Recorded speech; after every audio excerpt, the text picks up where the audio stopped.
Happening right now, attorneys for teen killer Aiden Fucci are asking a St. Johns County judge for leniency. Fucci faces up to life in prison for murdering his 13-year-old classmate Tristyn Bailey back on Mother's Day 2021 when Aiden was just 14 years old. And today a judge heard extensive testimony, including the very emotional victim impact statements from the girl's parents and from siblings.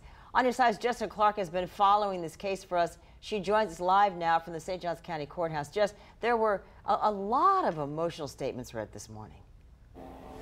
It was very emotional today in court, indeed, Jeannie. And as we speak, arguments are taking place. They're like closing arguments for a trial, but remember, this is a sentencing. Shannon Schott, our legal analyst, joining us right now to talk more about what we saw in court today. The prevailing theme, I thought, besides the heartbreak of losing a loved one, was the behavior and mental state of Aiden Fucci. Absolutely.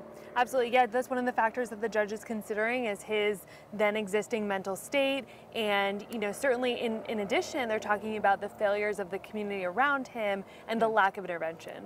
Fucci's parents have not been in the courtroom yesterday or today.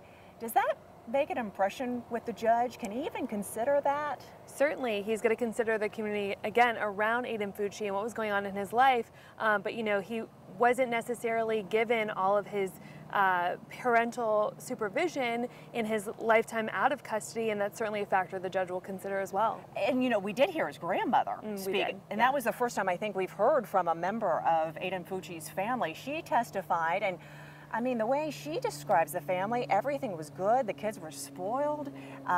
She took him and siblings to Vacation Bible School in the summertime. So what was the point of her making that kind of testimony? You know, I don't know if the defense knew what she was going to say, but it was a little conflicting in what they're now arguing.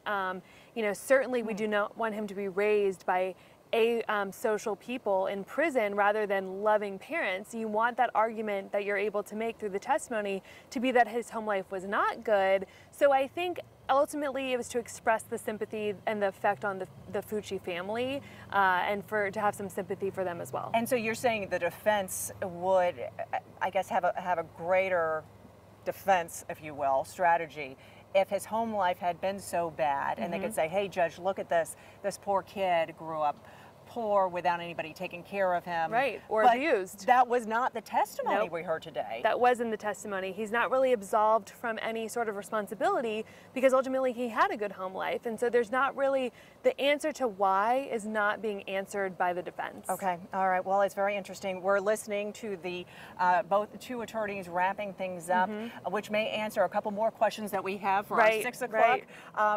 presentation, but thank you so much. Yes, We're going to throw things back to you while we continue to listen. We will see you at 6.